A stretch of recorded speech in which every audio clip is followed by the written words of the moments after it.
Hey everybody, this is Evan Carthy from evancarthy.com. Today is Tuesday, September 20th, and we're going to go over the charts that I trade.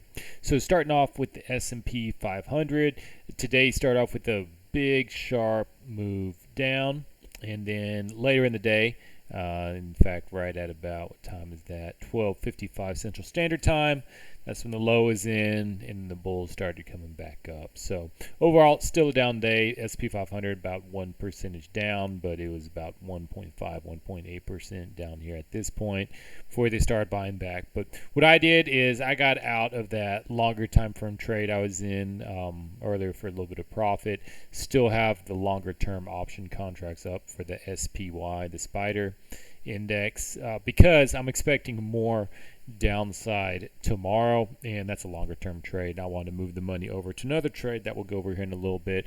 But as you can see, the main trade for today was using the red semaphores right here and the inside pitchfork. There's the first red, second red, third red, broke out of the inside pitchfork, the yellow line right there, the 23.6% Fibonacci level, and on the inside pitchfork broke out right there. So there's your entry right there, and then not much resistance came on. Hit the exit that we're looking for right there. It's perfect.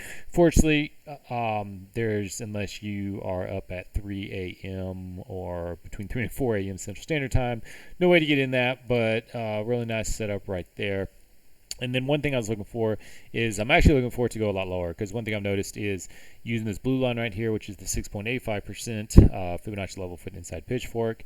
A lot of the times the price, when it breaks out, it does go down there and hit that. So I got out of there, slight profit for that trade where I was in right over here, and because I reversed it with the Russell that I'll go over here in just a second, because I'm looking for it to go down here and touch that blue line either Wednesday or Thursday, and then I look about reversing and getting long in the S&P 500 for the 1 hour trade here on this chart, where the exit is up here at this black line right there, because I just see it broke out over right there. It initiated the long for it, but then when it came out and took out that low right there, the exit moves back to where the initial breakout was. So that's where the current exit is for it. So looking for price to come down here and hit that blue line, and then look to reverse and get back in, looking for that exit over there for the S&P 500.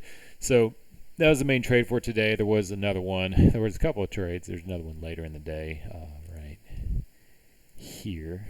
But this one's extremely hard to get into when it's that much of a that much angle for it. But as you see, it broke out. If I was able to get in right there, so there's the breakout, the close, come back in and get it. It's a good little 9.1 if you can get into it, but wasn't able to, so no big deal. So the next one looking for is, there's a potential short right here. Whenever the white semaphore forms up here, we'll look for price to close below this yellow line. The X would be the green line right down here for that one. So that's the next one for the S&P 500. Going to the oversold, overbought indicator using the money flow index. Still prices coming up from being oversold. Had a little blip today before it recovered a little bit in the 4-hour chart, and then in the daily chart, going back down here slightly. So still never quite made it into the oversold territory. So that's another reason why I'm looking for price to eventually move back into the oversold territory. So looking for a little more downside in the S&P 500 before we do get that eventual move up over here to about 4,100 or so. Moving on to the Russell 2000, we'll go with the oversold overbought indicators again, just like S&P 500 for the daily chart. Isn't quite down in there yet for the daily, for the oversold. 4-hour chart came down earlier today, but now has reversed back up, continuing to move higher, coming off the oversold levels for it. Now this was the 5-minute. This is the 5-minute chart right here, where there's a really nice trade set up today. You can see using the red semaphore right here, another red. Price came down here, broke out, closed right there. So as soon as it did, I was able to get in right off the line right there. And in a perfect world, I would have exited right there and then shorted again right there, then got it right there. But of course, there's no way to predict that I found so far. So still in the trade and looking for price to go down at least to this green line down over here. If price does continue to move up and breaks the SI right here, then I'll short it again and move the exit to right about here for it, where the initial breakout was for it, for that trade right there. But that is how I'm doing that one right there. And then if it really is going to crater and continue to go down, and put this 6.85 on there, then you're looking at way down over here at 1680. But that's not where the exit I'll have for it. The exit I'll have will be the green one right here, and then the next one down here is the blue one down over there. So that's the trade. If it goes up a little bit higher, still is another opportunity to get into it. Probably even better if it continues to go up once the market opens back up in about another 45-50 minutes or so. And so yeah, that was the main good trade today for that one. Now going over to oil right now, we'll go to overbought or sold. Still in the middle of nowhere, so nothing happened in the daily.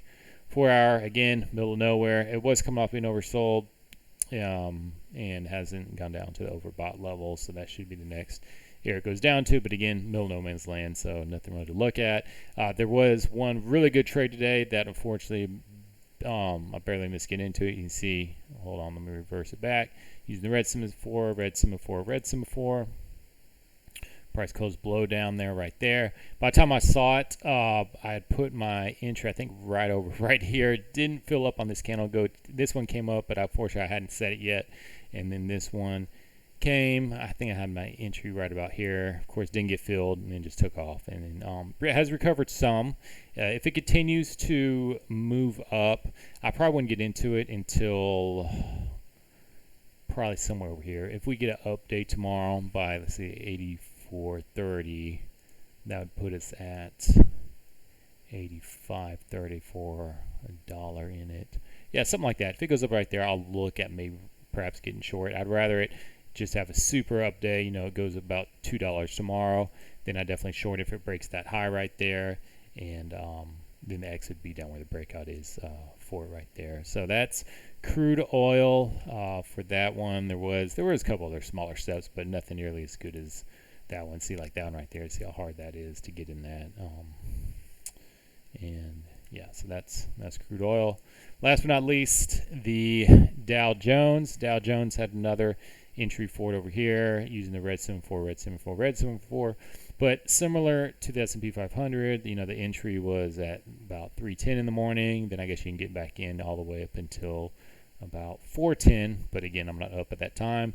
And then price came down here for a nice little 136 tick winner right there. And then looking for it, if it is going to just fully collapse, which I am expecting it to do, at least for the short term on the 5-minute chart, and then continue its move down here to the downside either tomorrow or Thursday, hit that for that, or get at least very close down there to the blue line. So I think for the short term, I think we'll see a little bit more downside to the market come down over here before we see it moving back up. And there's the 4-hour chart. You can see this one's getting pretty close to going back to being overbought already. So yeah, it's definitely been moving like a roller coaster right here. Went from, let's smooth this out. See, it went from overbought. See right over there, it went off a cliff. Excuse me, oversold.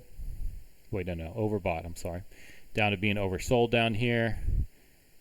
Had a little bit of an uptick, and then back down again, but still hasn't taken off really what looking to see for it to move over there. So it may get some more sideways action, as you can see what's been kind of going on between about that level right there and that level right there. So I may see some more up and down sideways action for a little bit, but for the immediate future, looking for still a little bit move down to the lower before we're looking at for the exit, which will be on the 1-hour chart right here, before it going up to going over here. Because same thing as S&P 500, it broke out right here, and the initial exit was the green line, but then when price broke below that low right there, the red semaphore, moved the exit down where the black line is, which was where the initial breakout is for the chart.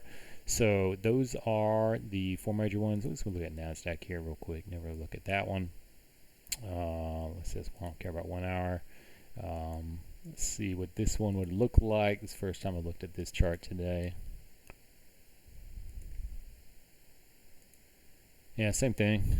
Came, broke out, used that resistance, came down and hit it, and looking for it to continue to move on down until it hits the blue line right there for the NASDAQ. So anyways, that's a recap for today, September 20th. Take care. Talk to you later. Bye.